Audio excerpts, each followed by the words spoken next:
Hello, everyone. I'm Sarah Montgomery. Thank you for joining us. I apologize for the delay. We had a little technical glitch, so even the more reason to work with mindfulness today.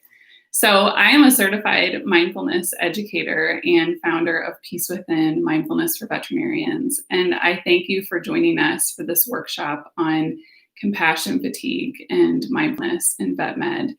I hope that the strategies that I share with you today can support you as you navigate compassion fatigue and do the important work of your powerful profession. So before we kick off, I want to give you a little overview of what we're planning to do during these 20 to 30 minutes, just so you know what to expect. So first, I am going to teach 3 different breathing strategies that you can use to help yourself feel more calm and to support you navigating compassion fatigue. And then I'm going to talk about compassion fatigue and specifically the research on self-compassion as one way to navigate this. And then I'm going to lead us in a guided mindfulness practice on honoring emotions, followed by teaching you some specific strategies that you can use to use touch to help support your parasympathetic nervous system. I hope that these help you. Let's get started. So the first breathing strategy that I want to teach you is the extended exhale. And before we get into that, I just want to say that you can use your breath as a tool to help you feel more calm. And research has shown how you can use your breathing and especially the extended exhale to support you with your parasympathetic nervous system, kind of reminding yourself that I am okay, things are okay. And breathing is a key part of mindfulness. So with the extended exhale, the way that this works is that I am going to count 1, 2 as you inhale, and then I'll count 1, 2, 3, 4 as you exhale. So we'll do this 4 times together.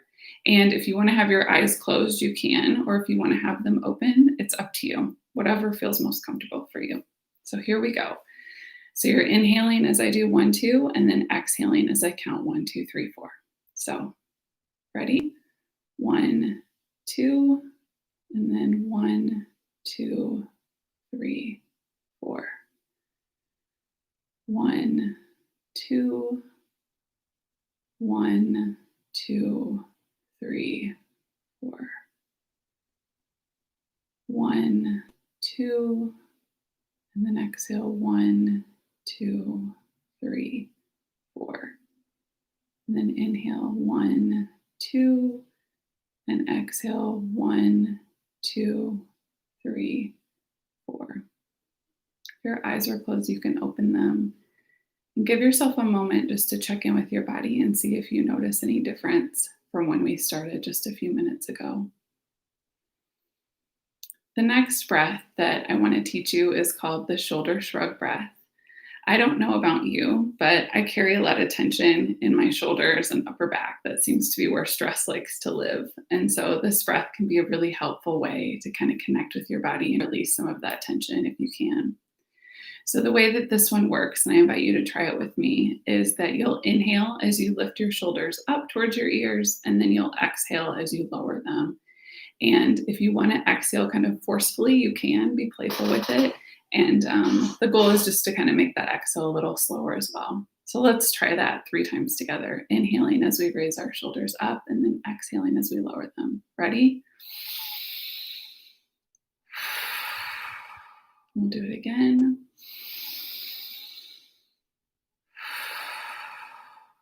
One more time.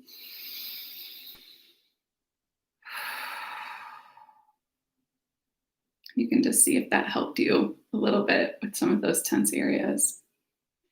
The last breathing strategy that I want to share with you that has been very well received in the vet med community is the 5-finger breath. And so this one can be really helpful because it's so discreet. You could be doing it under the table. No one really needs to know that you're doing it. It's just something that you're doing to take care of you and to respond to the world in the way that you intend to. So go ahead and hold up one of your hands. And then with your other hand, you'll use your index finger to trace these fingers. And so how it works is that you'll inhale as you move up each finger, and then exhale as you move down. And inhale as you move up, and exhale as you go down. And you continue that the whole way through. So I'll get us started and then I'll let you do the pace that works for you. The goal is to try to be somewhat slow, but everybody has their own pace that works for them. And if you want to close your eyes, it can be a really neat sensation, but you don't have to. So here we go. Inhale as you move up and exhale as you move down. And inhale as you move up, exhale as you move down, and then continue.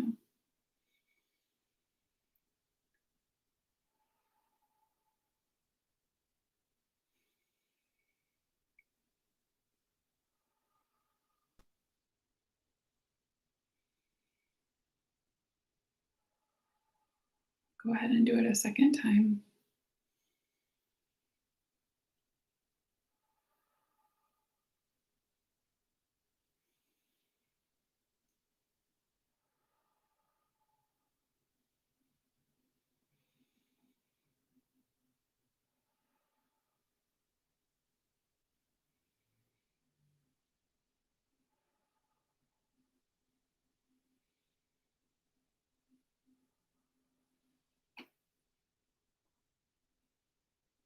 When you finish, your eyes were closed, you can open those again and just come back. So any of these breaths can be really helpful throughout your day. You could use them before you know you're going into a tough case or appointment. You could use them before surgery or even after a really challenging interaction with a client or coworker. You could use them in your car before you go into the hospital in the morning or maybe at the end of your day. You might even have a moment to sneak them in throughout your day, just given on the flow of your schedule and if you get some breaks. You can also use these. I know I use these when I try to fall asleep at night. That can be tricky, especially if your mind's just racing or you're feeling anxious or processing, and those can help bring you back. We offer on the Peace Within website some free resources on the resource page, and that includes these breaths, both in visual and in video format. So you can refer to those there if you would like. See how they help you. All right, so let's talk about compassion fatigue and specifically self-compassion. So every day you show incredible care and compassion to the patients that you serve. And you also are walking alongside the clients that you serve and providing emotional support and consolation as they're grappling with tough decisions or maybe even financial limitations. And unfortunately, all too often, more than we would like, sometimes the clients are not responding to you with respect or kindness that you deserve. And so all of this can be very draining. And the mental and emotional exhaustion that you feel, or even numbness at times, can all be considered compassion fatigue. Compassion fatigue can also be called secondary trauma or vicarious traumatization. And what that means is that you may not be experiencing that trauma directly, but you're experiencing it indirectly, that you are alongside and supporting patients and clients who are suffering, and that being a part of that can really impact your health and your well-being. So what can you do? The research in regards to compassion fatigue continually shows that self-care is one huge valuable response. So self-care is key. And I'm not talking about pedicures and massages, even though those sound great, right? I'm talking about figuring out what it is that brings you joy and really trying to make that a part of your routine.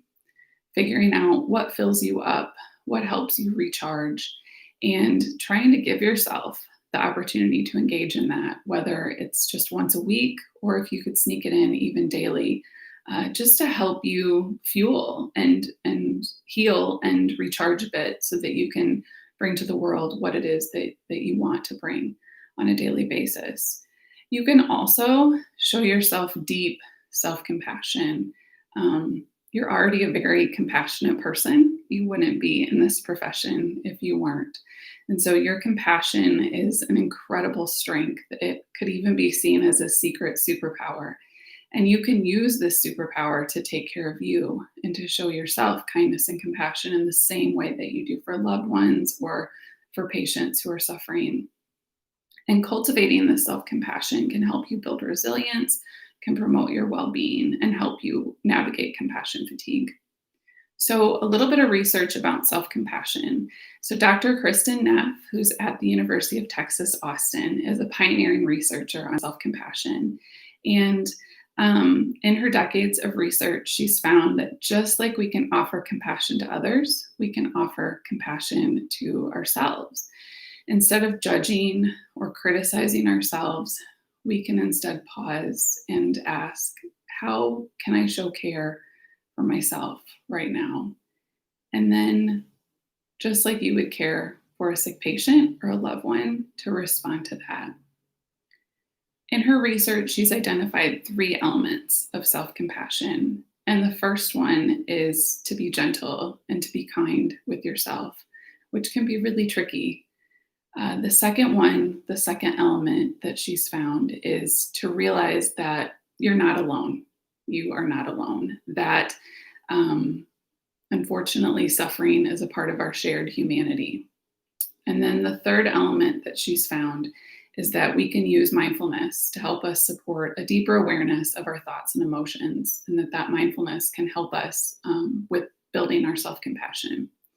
So if you're not familiar, Peace Within is focused on mindfulness for veterinarians. And what mindfulness means is that you're really trying to cultivate a present moment awareness, that you're paying attention to the present moment on purpose and without judgment, not focusing on yesterday or tomorrow or even later today, but just this moment now and what's happening. And that can be difficult because sometimes what's happening is unpleasant. And so just to be with that and notice it and honor that experience. Mindfulness can be cultivated in a lot of different ways, and maybe you already have some ways that you've found that in your personal life. You can do breathing strategies like we started off with. The breath is such a key part of mindfulness. Giving yourself some quiet moments, getting outside and connecting with nature is powerful and healing. You can do meditation. You can also really connect with the sensations in your body and also your senses in general. You can even do mindfulness through movement or art or eating or even play if you have a hobby or a creative pursuit that you like to try to find time to do. So some key questions that you can consider as we think about this research on compassion fatigue and also self-compassion. The 3 questions are, how am I caring for myself? How am I caring for myself? And then the next question is, how do I care for myself already? Because maybe you realize that you're already doing some things that are helping you and that are working. Maybe you're able to find a little bit of time for exercise or reading for pleasure or getting outside or spending time with your own companion animal. And then the last question is, how can I or am I already making these self-compassion and self-care practices a part of my routine? So that's the biggest piece here, is how can this become part of what you do all the time to try to take care of you, to prioritize your own health and well-being so that you can continue to serve and show compassion in the work that you do. So now I invite you to engage in a self-compassion guided mindfulness practice on honoring emotions. And in this practice, you really give yourself a chance to have the time and the space to honor your emotions, to notice them and to lean into them and to name them. And so instead of ignoring them or just trying to kind of simply move on, you can bring mindful awareness to them. And that can support your self-compassion and help you navigate compassion fatigue. So I invite you to try this with me. If you want, go ahead and take kind of a tall seat and check in with your body. You can notice where your feet touch the ground and just kind of check in with your posture, if you will, for a moment. And then I invite you to close your eyes if you want to, or you can leave them open and take a low gaze. And as you get settled in, I invite you to notice your breath. Feel your breath move through you and notice it.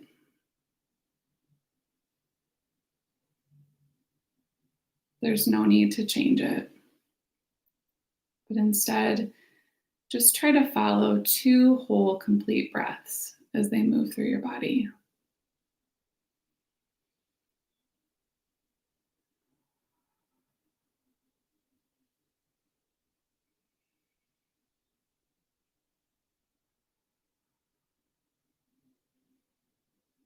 Now, I invite you to pause and really turn inward, to listen deeply, and to ask, how do I feel in this moment?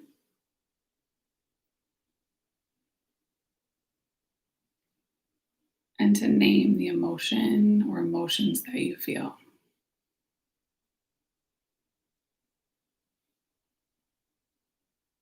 To honor them, to feel them,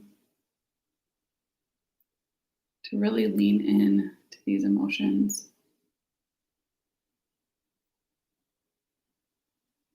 And then you can say to yourself quietly in your mind, in this moment, I feel, and again, name those emotions.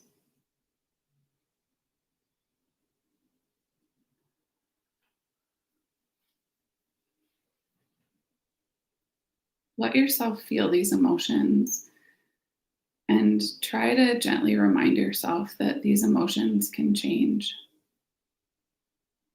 These emotions do not define you or describe you. They can change, just like the clouds float across the sky.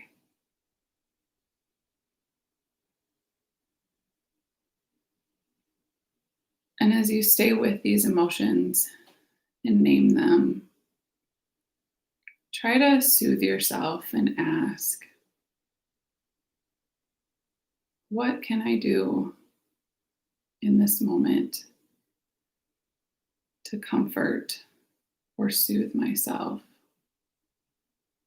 What kind of kindness can I show myself?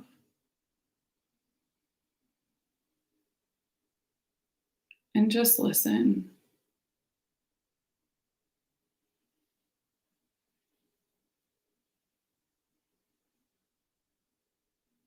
You know what you need, and you know what works best for you.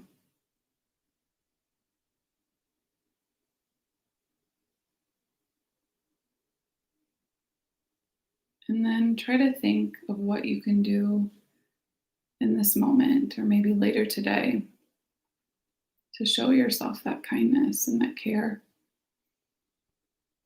in response to these emotions that you've named that you're feeling right now.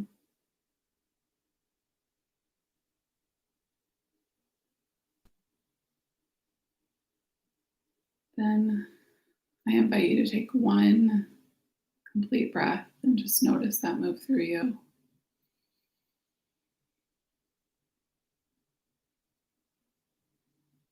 You can turn the attention back to your body and maybe even move a little bit if that's comfortable for you. If your eyes were closed, you can open them and come back and honor that you have taken this time to take care of you in these moments.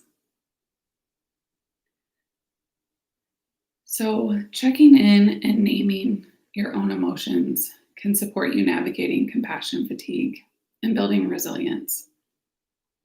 And every day you graciously navigate some really intense situations regarding patient care and outcomes and also client communication. And checking in with your emotions is something that you can do at the end of your day, maybe when the day is done, or you could do it really briefly throughout your day where you just pause and give yourself a chance to say, how do I feel in this moment? Wow, I notice that. I feel that. Because research has shown that by naming our emotions, it can actually reduce their intensity And it also can help strengthen our prefrontal cortex, which can help us with decision making and emotional regulation. And so this is actually part of a practice that over time can help you continue to respond to the world in the way that you want to. So the last set of strategies that I invite you to practice with me have to do with self-compassion through touch. And Dr. Kristen Neff at Texas Austin that I just mentioned, she, in her work, writes about how supportive touch can really help remind you and your body that you are safe and to help you feel more calm. And that's because touch, like breath, can support your parasympathetic nervous system, which can help you just navigate compassion fatigue and feel that calm. And so, while it might seem silly to engage in soothing touch, and I recognize that, I just invite you to be open and try it out because the power of touch has been well documented in research. We know that oxytocin is released through touch, which can help reduce stress and support feelings of well-being. And research has shown that oxytocin is released when we pet a dog or another beloved companion animal. And in the veterinary profession, touch is such a huge part of what you do every day. You use the power of touch to help connect with an ill patient or to soothe a patient who is anxious or scared. And so you practice the power of touch and know the power of touch. And so I invite you just to, again, with that self-compassion lens, give that to yourself. So the first strategy that I invite you to try is just to put your hand on your heart or your chest and to just notice your breath.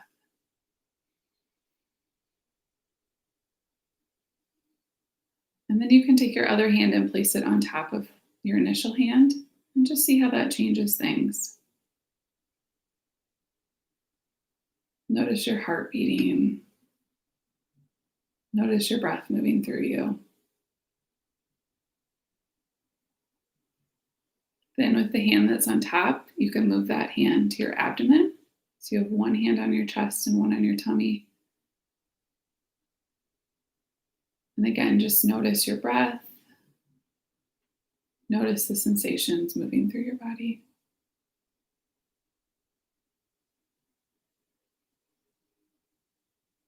Next, I invite you to give yourself a little hug, even if it seems silly, just to give yourself that hug.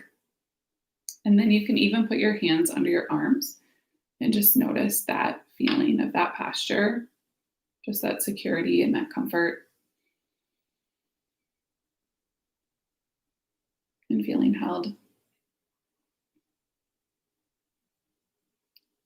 And then I invite you to trace your arms.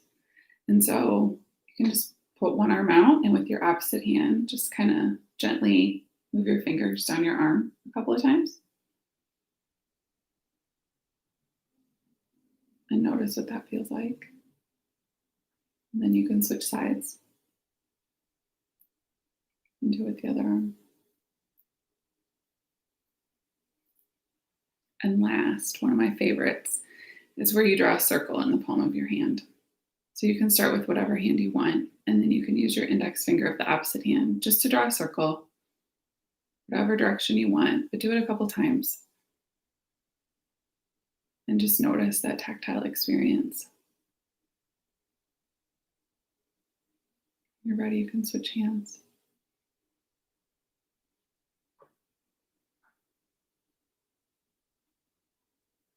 And you can just feel those sensations, right, of that tactile experience. So I hope that you found those self-compassion through touch strategies helpful, and you can use those to show yourself kindness. You could do that in the middle of your day, kind of discreetly, or at the end of your day. I know the other night I was having trouble falling asleep, and I noticed that I was doing one hand on my chest and one on my abdomen. So maybe that'll help you too, because it helped me that night. I think these can be really helpful, especially after a tough case or a difficult interaction with a client or coworker. So to start to wrap up, I want to share with you a little bit about Peace Within, Mindfulness for Veterinarians, and what we offer. So our goal and intention is to support and promote the well-being of of veterinarians. And we teach simple evidence-based mindfulness strategies that are 5 minutes or less because we know your time is tight.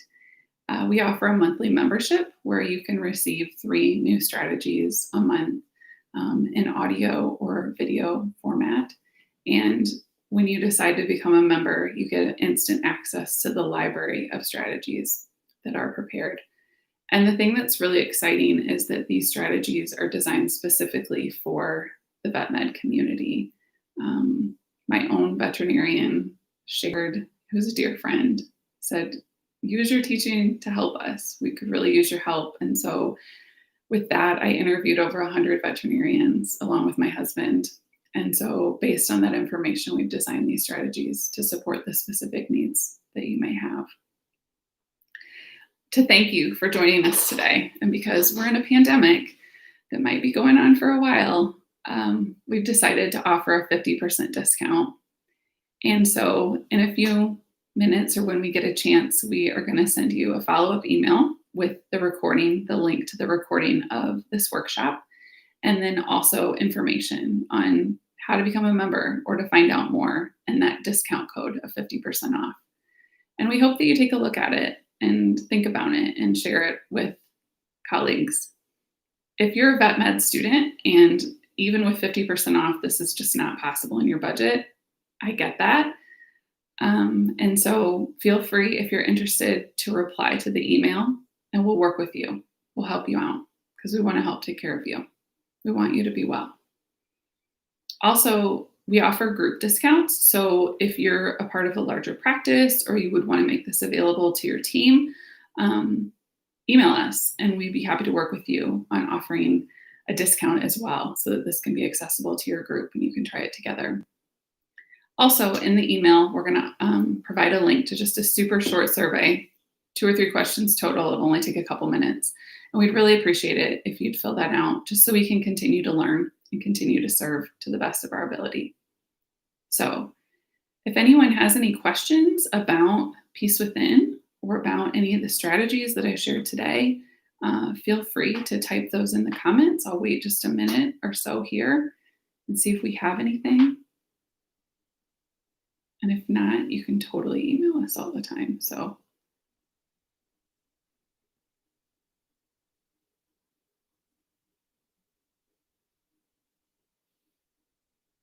okay.